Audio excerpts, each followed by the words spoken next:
మరి ఈ రోజున తాడేపల్లిగూడెం సాక్షి ఆఫీస్ దగ్గర, పేపర్ ఆఫీస్ దగ్గర మేము ఈ రోజున ఈ నిరసన కార్యక్రమం నిర్వహిస్తున్నాము.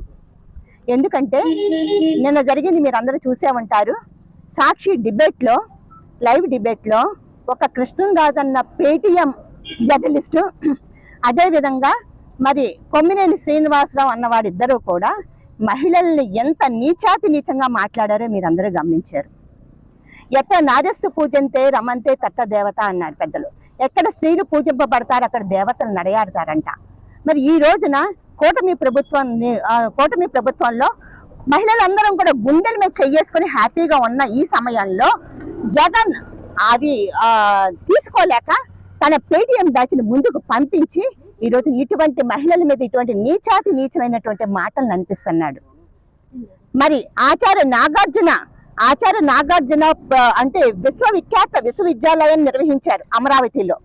నవ్యాంధ్ర రాజధాని అమరావతి. మరి ప్రముఖ బౌద్ధ క్షేత్రం ఉన్నది అమరావతి. బలుగు బలహీన వర్గాలు ఉన్నటువంటి ఎక్కువ ఉన్న ఏరియా అమరావతి. ఇటువంటి అమరావతిని ఈ రోజున, ఇటువంటి పుణ్యస్థలమైనటువంటి అమరావతిని ఈ రోజున, అమరావతి చుట్టూ ఉన్నటువంటి మహిళల్ని ఇంత మాట అన్నారు అంటే గనక మరి వాళ్ళ దానికి వదిలేస్తున్నాం మేము. ఎందుకంటే ఈ మాటల్ని మేము తీవ్రంగా ఖండిస్తున్నాం మహిళలందరం కూడా. ఎందుకంటే మహిళల ఉన్నతి కోసం పాటుపడుతున్న చంద్రబాబు నాయుడు గారిని చూసి ఓర్వలేక ఈ రోజున ఇటువంటివన్నీ తీసుకొచ్చి, అంటే అమరావతి దేశల రాజధాని అంటండి. ఇంతకన్నా ఇంకా ఘోరమైన మాట ఇంకేమైనా ఉంటుందో ఒక్కసారి ఆలోచించండి. జన్మ ఇచ్చిన అమ్మలతో పాటు వెళ్ళేటటువంటి మహిళల్ని అందరినీ కలిపి ఇటువంటి మాటలు మాట్లాడారంటే వాళ్ళు ఒక తల్లి కడుపున పుట్టారా అని చెప్పి మేము ఈ రోజున క్వశ్చన్ చేస్తున్నాం.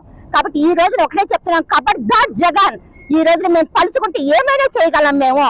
కాబట్టి గుర్తు పెట్టుకో, మా మహిళా జాతినే ఈ రోజున గౌరవం లేకుండా చేసావు నువ్వు.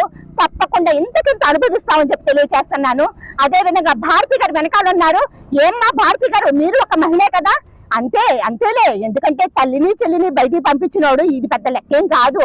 అయినా పచ్చ కామెన్లకు లోకమంతా పచ్చగా కనిపిస్తుందని ఈ కొమ్మరాజు శ్రీనివాస్కిను ఆ కృష్ణరాజుకి మొత్తం కామెన్లతో ఇదే ఉన్నాను. వాళ్ళ కళ్ళు అలాంటివి కాబట్టి మిగతా వాళ్ళందరూ కూడా అలాగే కనిపిస్తున్నారు. వాళ్ళ ఇంట్లో వాళ్ళు కూడా అలాగే కనిపిస్తారేమో భవిష్యత్తులో, మాకు తెలియదు ఆ విషయం.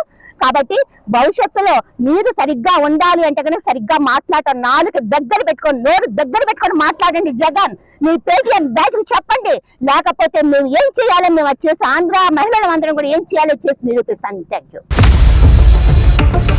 ఇండియా పాకిస్తాన్ ఉద్రిక్తతలపై లేటెస్ట్ అప్డేట్స్ కోసం డౌన్లోడ్ చేసుకోండి RTV లైవ్ యాప్.